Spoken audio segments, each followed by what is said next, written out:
Hello everyone, my name is Rakibul and today I will be explain what a database management system or DBMS is in a very simple way.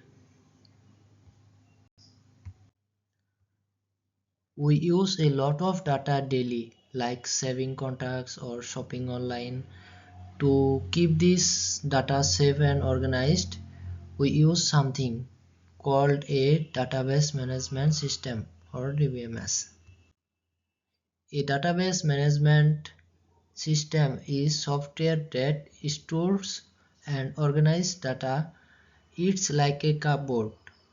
The database is the cupboard, each shelf is a table, and the DBMS is helper that keep everything in order.